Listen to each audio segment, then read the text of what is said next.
할렐루야, 홍성필 목사입니다. 한 주 동안 잘 지내셨어요? 저는 현재 일본 군마현에 있는 이카호 중앙교회를 섬기고 있습니다. 교회 홈페이지 알려드리겠습니다. 교회 홈페이지 한국어 버전은요, www.ikaho.co, ikaho.co입니다. 이곳으로 오시면은 저희 교회에 대한 안내 말씀, 그리고 주일 설교 말씀을 들으실 수가 있습니다. 그리고 주일 설교 말씀은 동영상 사이트 유튜브를 통해서 시청하실 수가 있으시고, 그리고 팟캐스트와 팟빵을 통해서도 음성으로 들으실 수가 있습니다. 그리고 저희 교회 홈페이지 오시면은 매주 전해드리는 설교 말씀을 텍스트로도 본문으로도 보실 수가 있습니다. 여러분의 참고가 되시길 바랍니다. 다음으로 저는 현재 그리스도 사랑 이웃사랑 기린선교회를 섬기고 있습니다. 기린선교회 홈페이지 알려드릴게요. 기린선교회 홈페이지는요, www.기린.kr, www.기린.kr입니다. 이것으로 오시면은 저희 선교회에 대한 내용 소개도 보실 수가 있습니다. 메일 주소도 알려드리겠습니다. 메일 주소는요, 기린미션@gmail.com, 기린미션@gmail.com입니다. 이곳으로 메일을 보내주시면은 제가 언제든지 직접 받아볼 수가 있습니다.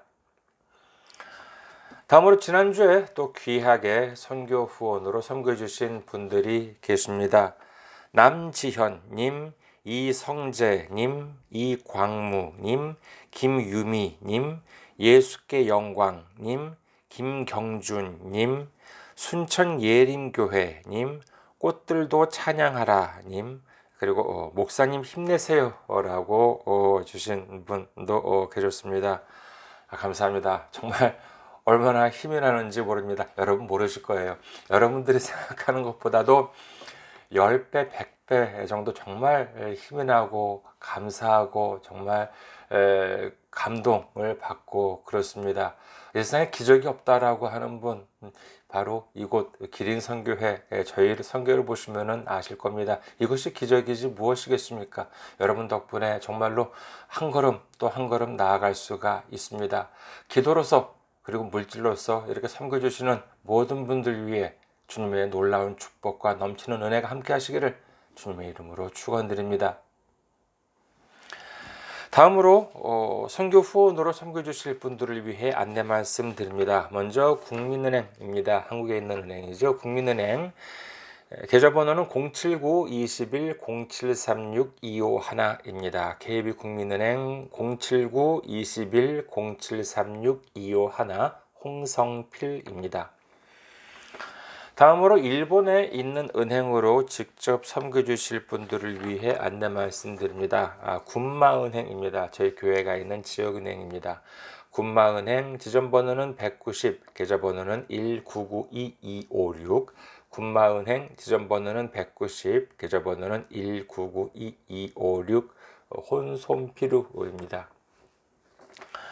다음으로 일본에 있는 우체국 은행입니다. 유초은행이라고 해요. 그래가지고 기호는요 10450, 번호는 356-44801, 지점 번호는 048입니다. 유초은행 기호는 10450, 번호는 356-44801, 지점 번호는 048, 역시 혼손필요입니다.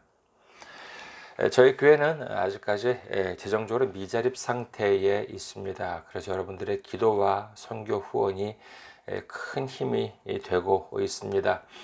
여러분의 많은 기도, 많은 관심, 많은 참여, 많은 섬김 기다리고 있겠습니다. 다음으로 오늘 함께 은혜 나누실 말씀 보시겠습니다. 함께 은혜 나누실 말씀 로마서 14장 17절에서 18절까지의 말씀입니다. 로마서 14장 17절에서 18절까지 봉독해 드리겠습니다.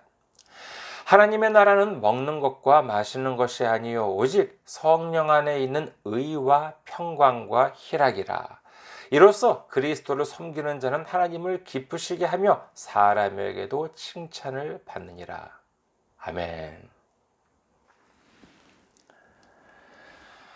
할렐루야. 주님을 사랑하시면 아멘 하시기 바랍니다. 아멘. 오늘 저는 여러분과 함께 로마서 강의 133번째 시간으로서 그리스도를 섬기는 사람이라는 제목으로 은혜를 나누고자 합니다. 자, 오늘 본문에 들어가기 전에 일단 여기서 한 가지 복습을 하고 넘어가도록 하겠습니다. 지난주 살펴보았던 말씀 중에서 15절을 다시 한번 볼까요? 로마서 14장 15절. 만일 음식으로 말미암아 네 형제가 근심하게 되면 이는 네가 사랑으로 행하지 아니함이라. 그리스도께서 대신하여 죽으신 형제를 네 음식으로 망하게 하지 말라. 여기에 등장하는 음식이라고 하는 단어, 이것이 무슨 뜻이라고 말씀드렸는지 혹시 기억하십니까? 이는 단순히 먹고 마시는 것이 아니라 좁게는 율법을 가리키는 것이요 넓게는 신앙 전반에 있어서의 가르침이라고 지난주에 말씀을 드렸습니다. 그렇다면 오늘 본문인 17절은 어떻습니까? 로마서 14장 17절. 하나님의 나라는 먹는 것과 마시는 것이 아니요 오직 성령 안에 있는 의와 평강과 희락이라. 하나님의 나라라고 하는 것은 율법이나 무슨 교과서적인 가르침만으로 갈 수 있는 것이 아니라 오직 성령 안에 있는 의와 평강과 희락이라고 합니다. 우선 이 말씀에 대해서 좀 짚어보고 넘어갈까 합니다.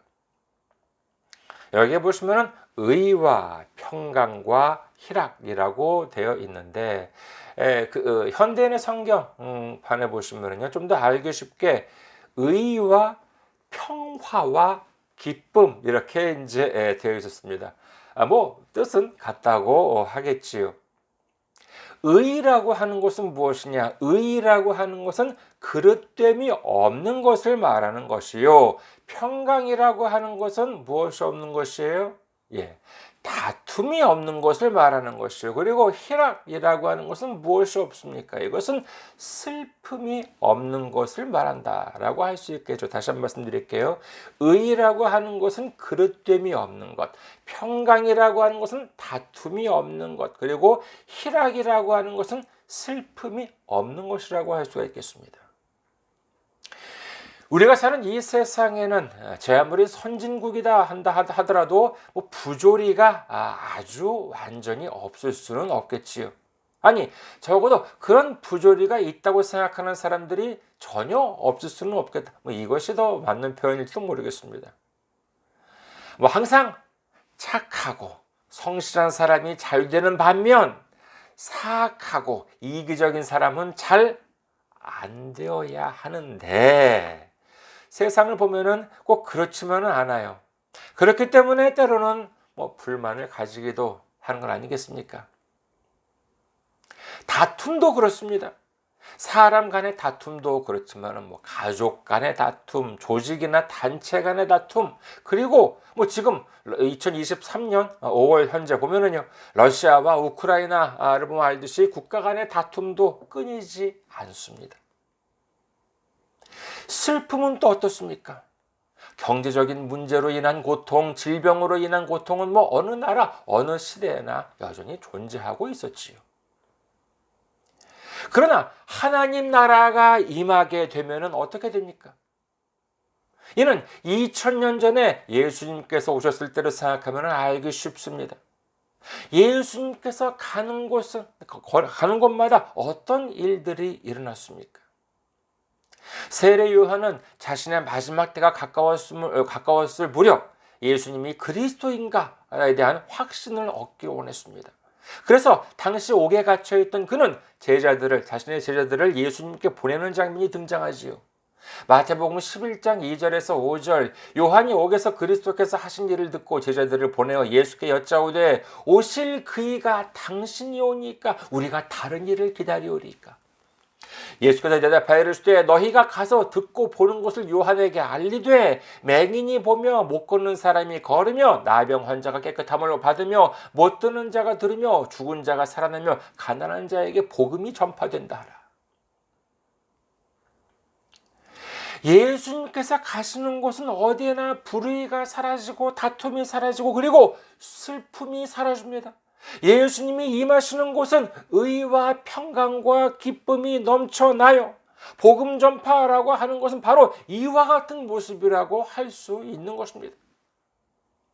18절을 보겠습니다. 로마서 14장 18절. 이로써 그리스도를 섬기는 자는 하나님을 기쁘시게 하며 사람에게도 칭찬을 받느니라 라고 기록합니다. 여기서 나오는 사람이라고 하는 말씀은 단순히 믿는 사람들만을 가리키는 것이 아니라 믿지 않는 사람들도 가리킨다라고 해야겠지요. 세상 사람들을 보면은요, 이른바 피스메이커와 트러블 메이커로 불리는 사람들이 있습니다. 피스라고 하는 것은 영어로 평화를 가리키는 것이고요. 트러블이라고 하면은 분쟁, 다툼이라고 하는 것을 말한다고 할 수 있겠고, 메이커라고 하는 것은 뭡니까? 메이커라고 하는 것은 만드는 사람이라고 할 수 있겠지요. 그렇다면 피스메이커는 뭐예요? 피스메이커는 평화를 만드는 사람이고, 그리고 트러블 메이커는 다툼을 만드는 사람들이라고 할 수가 있겠습니다. 어떤 사람은 이 사람이 가기만 하면은 모든 다툼들이 사라져요. 분쟁이 다 해결돼요. 그리고 그 당사자들이 다 만족을 합니다. 그런데 또 어떤 사람을 보면은요, 이 사람이 그곳에 가기만 하면은 다툼이 생겨요.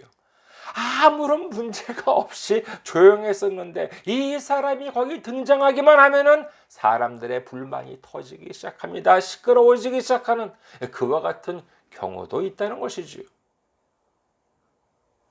그렇다면 믿음이 있는 사람은 그럼 항상 피스메이커, 평강을 만들고 평화를 만드는 사람들이다라고 할 수 있습니까? 이는 항상 그렇지만은 않다는 사실, 우리도 솔직히 잘 알고 있지 않습니까?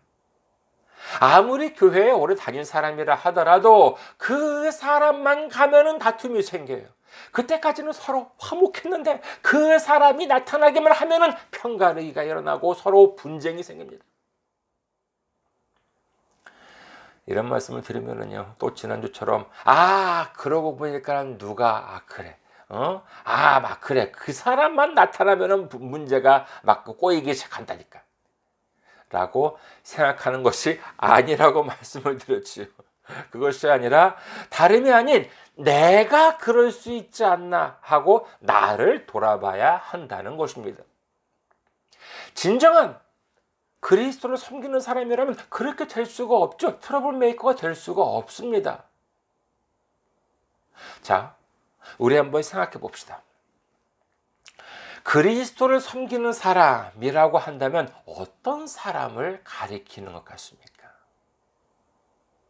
교회에 열심히 나오는 사람, 기도를 많이 하는 사람, 금식을 많이 하는 사람, 헌금을 많이 내는 사람, 전도를 많이 하는 사람, 교회의 직분을 많이 가진 사람? 이와 같은 사람들이 곧 그리스도를 섬기는 사람이라고 할 수가 있을까요? 솔직히 이와 같은 것은 진정한 그리스도를 섬기는 사람의 조건에 해당되지는 않습니다. 오히려 이런 사람들이 피스메이커가 아닌 트러블 메이커가 되는 경우가 수두룩하지 않습니까? 교회에 아무리 오래 다니고 직분도 많이 받고 기도나 금식을 아무리 많이 한다 하더라도 꼭 이 사람이 가는 곳에 문제가 생겨요. 왜냐하면 다른 사람들을 비판하기 바쁘거든요. 누구는 기도를 안 해. 누구는 금식 좀 해야 되겠어. 누구는 은사를 못 받았어. 그러면서 이 사람을 판단하고 저 사람을 판단합니다.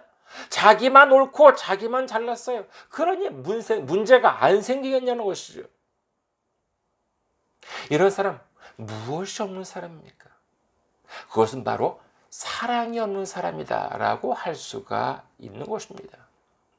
고린도전서 13장 1절에서 3절을 보겠습니다. 고린도전서 13장 1절에서 3절. 내가 사람의 방언과 천사의 말을 할지라도 사랑이 없으면 소리나는 구리와 울리는 꽹과리가 되고, 내가 예언하는 능력이 있어 모든 비밀과 모든 지식을 알고 또 산을 옮길 만한 모든 믿음이 있을지라도 사랑이 없으면 내가 아무것도 아니요. 내가 내게 있는 모든 곳으로 구제하고 또 내 몸을 불사르게 내줄지라도 사랑이 없으면 내게 아무 유익이 없느니라.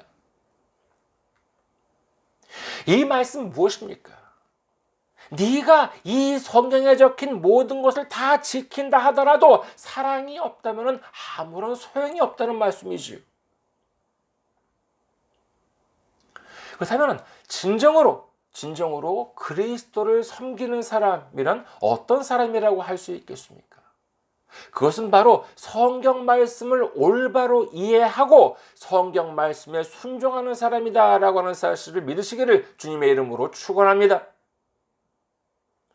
예수님은 우리에게 어떻게 하라고 말씀하셨습니까? 마태복음 22장 37절에서 40절 보시겠습니다. 마태복음 22장 37절에서 40절. 예수께서 이르시되 네 마음을 다하고 목숨을 다하고 뜻을 다하여 주 너의 하나님을 사랑하라 하셨으니 이것이 크고 첫째 되는 계명이요 둘째도 그와 같으니 내 이웃을 내 자신같이 사랑하라 하셨으니 이 두 계명이 온 율법과 선지자의 강령이니라. 요한일서 4장 20절 누구든지 하나님을 사랑하노라 하고 그 형제를 미워하면 이는 거짓말하는 자니 보는 바 그 형제를 사랑하지 아니하는 자는 보지 못하는 바 하나님을 사랑할 수 없느니라. 예수님께서는 분명히 말씀하시기를 하나님을 사랑하는 것과 이웃을 사랑하는 것은 똑같이 중요하다라고 말씀하셨지요. 그러니까 하나님을 사랑한다고 하면서 이웃을 미워하면 그것은 거짓말이다. 이렇게 성경은 기록합니다. 그 이유가 뭐라고요? 하나님 사랑과 이웃 사랑은 똑같다고 하는데 눈으로 보이는 이웃도 사랑하지 못하면서 어떻게 눈에 안 보이는 하나님을 사랑할 수 있겠냐? 이렇게 성경은 기록하고 있는 것입니다. 그러면 교회에 오래 다녔다라고 하는 사람이 어떻게 해서 다툼을 일으키게 됩니까? 마태복음 7장 2절 너희가 비판하는 그 비판으로 너희가 비판을 받을 것이요 너희가 헤아리는 그 헤아림으로 너희가 헤아림을 받을 것이니라. 자, 우리 한번 생각해 보았으면 합니다. 어떤 사람이 다른 사람을 비판을 합니까? 어떤 사람들이 다른 사람들을 비판을 해요? 교회에서 한번 생각해 보십시오. 교회에서 어떤 사람들이 다른 사람을 비판을 합니까? 초신자가 비판해요? 주일학교 어린이가 목사님이나 전도사님, 장로님, 권사님을 비판합니까? 아니에요. 자기 딴에는 많이 안다고 생각하는 사람, 자기 딴에는 믿음이 좋다고 생각하는 사람들이 남들을 비판합니다. 그러나 그 비판은 곧바로 누구한테로 돌아오게 된대요? 자기한테로 돌아오게 된다. 이렇게 주님께서 말씀하고 계시지 않습니까? 그럼에도 불구하고 이 비판하려고 하는 사람들이 줄질 않아요. 그렇다면 비판하는 사람들은 왜 그처럼 매사에 있어서 비판하려고 합니까? 사실 알고 보면은요, 남들을 비판하려고 하는 사람들 이유는 간단합니다. 단순해요. 뭐냐? 그것은 바로 자기가 대우받고 싶어서인 것이지요. 교회에서 보면은요, 뻑하면은 이게 나쁘다, 저게 잘못됐다 하면서 자기와는 직접적으로 상관도 없는 일에 대해서까지 간섭하고 지적하고 그러는 사람들이 있습니다. 그러는 이유에 대해서 자기들은 뭐라고 하냐 하면은 다 교회 걱정하는 마음에, 다 교회 잘 되라고 교회를 위해서 그런다라고 하는 것이지요. 근데 이런 말 어디서 많이 들어보지 않으셨습니까? 바로 정치인들이 그런 말을 얼마나 많이 합니까? 나라를 걱정하는 마음에 나라를 위해서 그런다는 것 아니겠습니까? 하지만 사실은 어떻습니까? 그것은 바로 자기가 대우받고 싶기 때문에, 자기가 인정받고 싶기 때문에 그러는 것 아니겠습니까? 비판을 자주 하는 사람들을 보면은요, 맨날 하는 말이 있습니다. 뭐라 그러느냐? 다 다 너를 위해서 하는 말이야. 다 너 잘 되라고 하는 말이야. 라고 하지 않습니까? 그 말에 진정성이 있다면은요, 그 사람이 가는 곳마다 평화가 임해야 하지 않겠습니까? 그런데 그런 사람들을 보면은요, 대부분 가는 곳마다 무엇이 일어나요? 다툼이 일어납니다. 분쟁이 일어나요. 그것은 그 말에 진정성이 없기 때문에, 다시 말해서 자기가 대우받기 위해서, 자기의 자만심을 채우기 위해서 그렇게 남들을 비판하고 비난하고 있기 때문인 것입니다. 그런 말 무엇이나 마찬가지라고요. 예, 말이 아니라 그냥 소리 나는 꽹과리 같다, 이렇게 성경 기록하고 있는 것입니다. 그건 무슨 뜻이에요? 그렇죠. 그 입을 빨리 다물라는 것입니다. 그런 말은 아무런 도움도 안 된다는 것 아니겠습니까?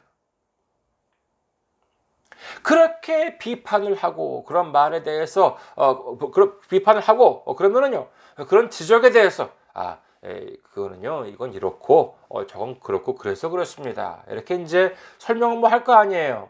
맨날 뭐 이게 나보다 저게 잘못했다 그러면 이건 그게 아니라 이건 이렇게 해 가지고 이렇게 된 것이고 저건 저렇게 되가 저렇게 된 것입니다, 이렇게 이제 설명을 들어요. 그러면은 그 사람들 뭐라 그럽니까? 그렇군요라고 말해요. 이제 할 말이 없으니까 뭐라고 합니까? 대뜸 하는 말이 뭐예요? 야, 너 몇 살이야? 너 교회 나온 지 얼마나 됐어? 자식 건방지가 말이야. 이거 아니겠습니까? 그게 이웃을 사랑하고 이웃을 섬기는 사람의 입에서 나오는 말이냐 하는 것이지요. 저희처럼 이렇게 외국에 이렇게 나와 있으면 간혹 그런 사람들 계세요. 뭐냐면은요, 그 나라에 온 것이 온지 오래되는 것을 무슨 대단한 벼슬로 생각하는 그런 분들이 계신 것 같습니다. 제가 미국에 있을 때도 그런 분들 봤고요. 그리고 일본에 있을 때도 그런 분들 본 적이 있어요. 예전에 이제 일본에서 어떤 분과 이제 이야기하는데 그런 일이 있었습니다. 그분은 뭐 일본에 오신 지 좀 된 것 같아요. 한 7, 8년쯤 된 것 같더라고요. 그래서 일본 오신 지 오래되셨네요. 그러니까는요, 그 순간 뭐 좀 오래됐죠, 라고 하면서 목에 이렇게 좀 힘이 이렇게 탁 들어가더라고요. 그래가지고 예, 뭐 그렇습니까? 이제 그러니까 근데 그분이 또 저한테 이제 질문을 해요. 저는 또 얼마나 됐니요? 그러니까는 근데 그래서 뭐 또 거짓말하기도 그렇잖아요. 그래서 뭐 어릴 때는 뭐 한 12년 정도 동경에서 살았고요. 그리고 이번에는 2015년에 와서 지금까지 살고 있습니다. 라고 했더니만 이분도 그게 좀 못마땅했나 봐요. 자기보다 좀 오래됐다는 것에 있어가지고. 그래서 이분이 뭐라 그러느냐, 고개를 돌리면서 완전 일본 사람이네, 그러더라고요. 제가 뭐 잘못했습니까? 어떤 분은 또, 제 또 이제 이 말을 들으시면은 또 이제 저보다 또 오래 사신 분은, 또 이제 그런 분도 계실 수 있겠어요. 뭐, 십몇 년밖에 안 됐네. 뭐 이제 그렇게 생각할 수도 있습니다. 따지고 보니까는 근데 아까 잠깐, 계산을 해보니까는요. 예전에 12년 살았고, 그다음에 요번에는 2015년에 와가지고 올해가 2023년이니까는 8년 됐더라고요. 그런 12년하고 이제 8년이니까 20년이 됐어요. 그래서 일본에 산지 도합해보면 단순 계산으로 도합하면은 20년이나 됐구나 하지만 그랬는데, 아무튼 뭐 이제 제 말씀 뭐 훨씬 더 오래 사신 분들도 많을 거 아니에요. 지금 이제 뭐 미국이나 일본에 살고 계신 분들 중에서 보면은요. 그러면은 이제 제 말씀을 들으시고 어쩌면은 뭐 한 20년밖에 안 됐네라고 생각하시는 분들 뭐 계실 수 있잖아요. 그렇죠? 그럼 저는 그분들께 만약에 저한테 뭐야, 아직 20년밖에 안 됐어, 이거 아직 멀었네, 뭐 만약에 아직 그런 분은 안 계셨지만은요, 만약에 그런 분이 예전 분도 그런 분 계셨어요. 아무튼간에 그런 분들한테는 어떻게 하느냐라고 하면은요, 겉으로는 내색 안 합니다. 괜히 또 교만이 들까봐 어디가 마음속으로 이런 그분한테 이런 질문을 해요. 저보다 일본에 사신 지 오래되신 당신은 이, 우, 에, 오를 정확하게 외우십니까? 그리고 정확하게 발음하실 수 있으십니까? 이렇게 마음속으로 마음속으로 질문을 합니다. 대체적으로 보면은요, 어느 정도 지식이 있는 분들은 뭐 단순히 그 나라에 얼마 살았느냐에 대해서 뭐 자랑스럽게 생각하지 않습니다. 다만 아이우에오, 뭐 영어로 본다면 알파벳이잖아요. 아이우에오도 제대로 알려고 하지 않는 그 정도의 사람들, 또는 내세울 만한 것이 뭐 딱히 없는 사람들 보면 간혹 남들을 비판하거나 차별하거나 하려는 모습을 볼 수가 있습니다. 한국이나 일본 같은 경우를 본다면요, 옛날에 봉건 시대가 있잖아요. 우리나라 뭐 조선 시대가 있었고, 근데 보면은 일본하고 에도 시대, 뭐 그 전 다 봉건 시대죠. 근데 보면 이제 그 봉건 시대처럼 신분 제도가 있는 사회에도 보면은요, 보통 이렇게 양반이나 그다음에 서민 있고, 뭐 일본은 뭐 사무라이, 무사가 있었고, 이제 뭐 서민들이 이제 있었는데, 근데 이 양반이나 사무라이가 한국이나 일본 똑같대요. 그와 같은 상위 계층 사람들이 그 서민들을 차별하는 경우는 별로 없었대요. 그러면 누가 이 서민들을 차별하느냐 하면은 같은 서민들끼리 서로 차별하는 경우가 많았다라고 하는 이야기를 들은 적이 있습니다. 교회에서도 보면은 그래요. 정말 말씀을 많이 알고 순종하는 삶을 사는 사람들을 보면은요, 남들을 가르치려고 하지 않고 비판하지도 않습니다. 항상 겸손해요. 항상 자기 말을 하기보다는 다른 사람의 말을 들으려고 합니다. 그 이유가 무엇입니까? 동어반복이 돼서 송급스럽습니다만, 그 이유가 바로 말씀을 진정으로 많이 알고 여기에 순종하는 삶을 살기 때문에 그런 것이지요. 누가복음 9장 46절에서 48절, 제자 중에 누가 크냐 하는 변론이 일어나니 예수께서 그 마음에 변론하는 것을 아시고 어린아이 하나를 데려다가 자기 곁에 세우시고 그들에게 이르시되 누구든지 내 이름으로 이런 어린 아이를 영접하면 곧 나를 영접함이요, 또 누구든지 나를 영접하면 곧 나를 보내신 이를 영접함이라. 너희 모든 사람 중에 가장 작은 그가 큰 자니라. 마태복음 23장 11절에서 12절, 너희 중에 큰 자는 너희를 섬기는 자가 되어야 하리라. 누구든지 자기를 높이는 자는 낮아지고 누구든지 자기를 낮추는 자는 높아지리라. 한국이나 일본을 보더라도 지금은 뭐 어린이날도 있고 어린이에 대한 인권도 많이 향상되었다고 할 수 있겠습니다만, 사실 이것도 뭐 얼마 되지 않았어요. 그러니 예수님 당시는 뭐 오죽했겠습니까? 그때는 뭐 미성년자는 물론이요, 여자들도 사람 수에 들지 못했습니다. 물론 여기에는 뭐 그만한 이유가 있었어요. 당시 사람의 숫자라고 하는 것은 그것이 곧 국력, 나라의 힘이라고 할 수가 있는데, 여기에는 성인 남성들만 포함되었습니다. 그 이유는 뭐냐 하면은요, 바로 전쟁을 할 수 있는 사람의 숫자가 필요했기 때문인 것이지요. 그러니까 전쟁에 참여하지 못하는 어린아이나 여성은 결과적으로 차별을 당했다라고 할 수 있는데, 예수님께서 말씀하시기를 아무리 힘없는 어린아이라 하더라도 주님의 이름으로 영접하라, 이렇게 말씀하시지 않습니까?